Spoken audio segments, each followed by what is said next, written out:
வணக்கம். வாழ்க வளமுடன். ஸ்ரீ கோமாதா சோதிட ஆய்வு மையம், இளம்புவனம், எட்டயாபுரம், தூத்துக்குடி மாவட்டம்.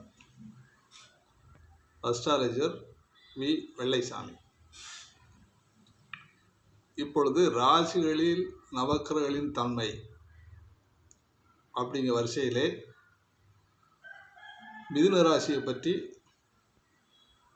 நாம் கூறப்போகிறேன். மிதுன ராசி காலச்சக்கரத்தின்படி 3வது ராசியாக வருகிறது. இந்த ராசியினுடைய அதிபதி புதன். இந்த புதனுக்கு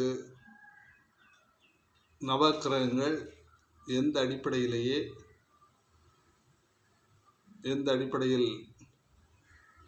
அதனுடைய தன்மைகளை வெளிப்படுத்துகின்றன என்பதை பற்றி இங்கே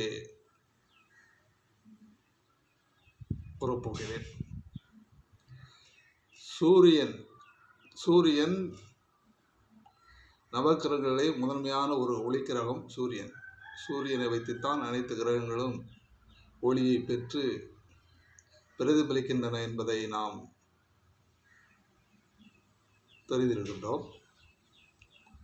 அந்த அடிப்படையில் இந்த நவக்கிரகங்களின் முதன்மை கிரகமான சூரியன், அவர் இந்த மிதுன ராசிக்கு அதன் தன்மையை எப்படி வெளிப்படுத்துகிறார் என்பதை நாம் தெரிந்து கொள்ள வேண்டும். சூரியன் சமம் என்ற அந்தஸ்திலே, சமம், நட்பும் இல்லை பகையும் இல்லை, சமம் என்ற அடிப்படையிலேயே அவர் சிம்ம அதிபதியாக இருக்கனால 3 குடையவர் என்ற அடிப்படையில் அவர் சமமாக இருந்து இந்த மிதுன ராசிக்கோ லக்கணத்துக்கோ தன்னுடைய தன்மைகளை வெளிப்படுத்துவார். சந்திரன் இவர் 2ஆம் அதிபதி. 2ஆம் அதிபதி சந்திரன் இவர் தனம், வாக்கு, குடும்பாதிபதியாக இருப்பதனால் இவர் நட்பு என்ற அடிப்படையிலேயே செயல்படுவார் இந்த மிதுன ராசி லக்கணங்களுக்கு. அடுத்தபடியாக செவ்வாய் மிதுன ராசியை பொறுத்தவரையிலே பகைத்தன்மையோடு செயல்படுவார். அவர் மிதுன ராசிக்கு 11/6 குடையவராக வருவார். ருண ரோக சத்ருஸ்தானாதிபதி என்ற அடிப்படையில் அவருடைய பகைத்தன்மையைத்தான் வெளிக்காட்டுவார் என்று கூறப்பட்டிருக்கிறது. புதன் அங்கே ஆட்சி வீடாக இருப்பார். புதன் ஆட்சி வீடு. இந்த ஆட்சியின் தன்மை என்ன அப்படிங்கிற அடிப்படையிலே அவர் செயல்படுவார். குரு மிதுன ராசியில் பகைமை அடைகிறார். அவர் 7-10 குடையவர். அவர் அங்கே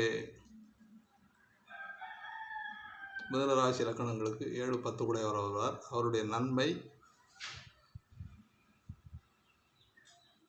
எந்த அடிப்படையில் இருக்கும் என்பதை நாம் தெரிந்து கொள்ள வேண்டும். அங்கே பகைத்தன்மையோடு இருக்கிறார்.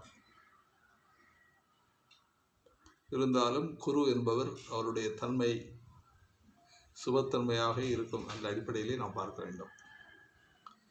சுக்கிரன், அடுத்தபடியாக சுக்கிரன், நவக்கிரகங்களில் சுக்கிரன் ஒரு சுபக்கிரகம். அவரை நாம் பார்க்கிறோம். சுக்கிரன் புதன் மிதுன ராசிக்கு அவர் நட்பாக இருப்பார். 12-5 குடையவராக வருவார். நட்பு நிலையில் இருப்பார் மிதுன ராசிக்கு லக்கணங்களுக்கு. சனி 8-9 குடையவர். சனி புதனுக்கு நட்பு. மிதுன ராசிக்கு ஒரு நட்பு நிலையிலே செயல்படுவார். ராகு கேதுக்களும் இந்த மிதுன ராசிக்கு நட்பு நிலைகளிலேயே நட்பாகவே செயல்பட்டு நல்ல விஷயங்களை செய்வார்கள். அன்பர்களே, இந்த மிதுனராசி நண்பர்கள் உங்களுடைய சாதக ரீதியாக சாதகத்தை கையில் எடுத்துக்கொண்டு இந்த மிதுன லக்கண மிதுன ராசிக்காரர்களுக்கு இந்த குரு எங்கே இருக்கிறது, ஒவ்வொரு கிரகமும் எங்கே இருக்கிறது, நட்புத்தன்மையில் இருக்கிறதா பகைத்தன்மையில் இருக்கிறதா என்பதை உங்களுடைய சாதகத்தை கையில் எடுத்துக்கொண்டு நீங்கள் அதை பார்க்க வேண்டும். பார்த்து பயன்பெற வேண்டும் என்பதற்காகத்தான் இந்த காணொலியை உங்களுக்கு வழங்கி கொண்டிருக்கிறேன். வாழ்த்துக்கள். வாழ்க வளமுடன்.